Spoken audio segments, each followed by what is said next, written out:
Hey, bonjour. Hey, everybody. This is Ryan with the Harvey Historical Society. I just want to do a quick recap of the city council meeting. We hadn't had one since September 8th or 9th, I believe. So yesterday was October 28th, 2024. We finally had a meeting. The mayor had kept canceling them. So I just wanted to go over that. Let's see. We had, prior to the city council meeting, we had a finance committee meeting. Colby had asked some questions, but they voted on the bills. No questions were answered at all. So then we proceeded to move into the regular city council meeting, and regarding approval of some minutes and the bills for payment, I think Colby and Tracy were the only ones again that said, hey, there are some things that need to be corrected in the minutes, and also, how are we voting on these bills when we've asked questions as aldermen about them and we haven't gotten the questions answered? Now, mind you, before any of the city council meetings, we as residents, we don't get, there's no information shared to us at all. So they shouldn't be voting, the alderman and the mayor shouldn't be voting on any of these things because we're not given any of that information as far as the ordinances, the resolutions. We can't ask questions about them because we don't even know what they're voting on. All you get is a simple little, you know, packet, or little line item sort of. It doesn't explain what they're voting about. It just sort of labels it. So they, Colby and Tracy did speak out for the bill, as far as the bills in the minutes, but the four aldermen, Shirley Dewinski, Tyrone Rogers was absent, Delaney Smith, and Dominique Randall L. For the most part, they voted with the mayor, so they paid the bills and they approved the minutes anyway, even though we have no idea what they paid for. Questions were not answered, and then there were some things with the minutes that needed to be fixed that were not. So that wasn't good. Let's see. The first resolution was about fire hydrants. I mean, I didn't see any red flags in that. The devastating fire we just had on Sunday. I heard from several of the firefighters there that showed up that in general the hydrants in Harvey are not in good shape. So how are we keeping our town safe if we're not even maintaining the hydrants? My question would be, why are they trying to get another Cook County grant for these fire hydrants? There was one that was already, to my knowledge, Harvey had already received it. So what happened with that money, and which hydrants were fixed and which weren't?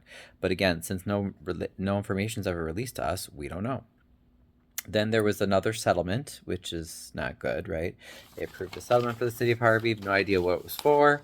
Could be police misconduct. Could be anything. We don't know because they don't tell us anything before the meeting. Then it was something about administrative adjudication, hearing costs, and filing fees.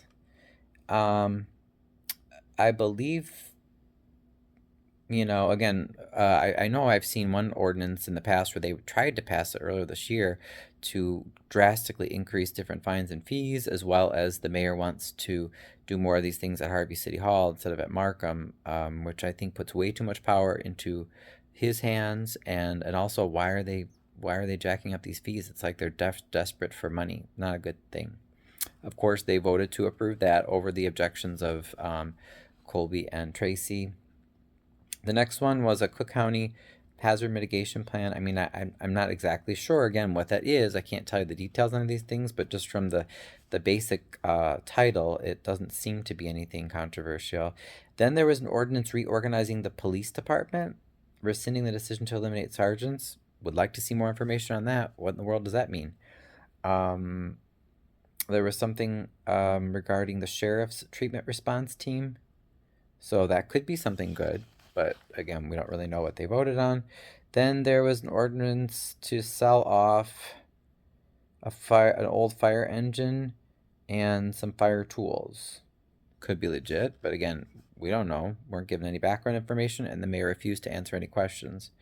Then there was another one that number 8 was the ordinance to amend zoning for 17010 Halsted from highway commercial to light manufacturing for Metra's big warehouse that they have on Halsted near I-80, and that I absolutely opposed. I congratulate Colby for voting against that, which is wonderful. Unfortunately, it did pass, but Mayor Clark has been closing and harassing small businesses all over Harvey, saying that they haven't paid property taxes, but yet he wants to allow Metra, he wants to change the zoning so Metra can use this as a warehouse that the Metra admitted to themselves will pay no taxes to Harvey, and is not giving us any jobs. So who's gaining from this? Obviously, Metra, maybe Mayor Clark, maybe some other parties. This does not benefit Harvey taxpayers at all. All of our taxes are going to go up because they voted on that last night. That's horrible. That's absolutely horrible, Mayor Clark. And it's the exact opposite of what you promised to do and what you said you would do. And then it's so disingenuous when they're trying to harass these other businesses. Most of them even they don't even own, they rent the place that they're in, and Clark is trying to close them down saying, "You haven't paid your property taxes." Yet you're gonna give this huge tax-free warehouse in a prime location where we should have hotels, restaurants, entertainment, something that brings in tax money. Absolutely doesn't make sense. The next one was some sort of ordinance regarding the storage of nuisance materials on private and public property. It sounds like there was some sort of overreach there. Colby objected because the fines were just really, really, really high.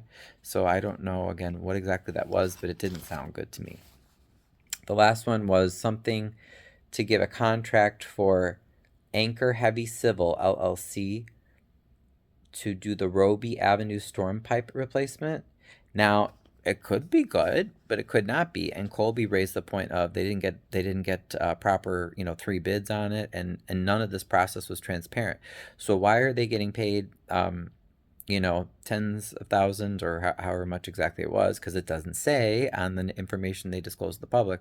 Why were they getting paid all this information? Did they take 3 competitive bids? We were told nothing, no questions were answered. But because of the 4 Alder yes men that never question anything that Mayor Clark proposes, they voted on it and approved it. Then we have public comment, then we have mayoral comment and adjournment.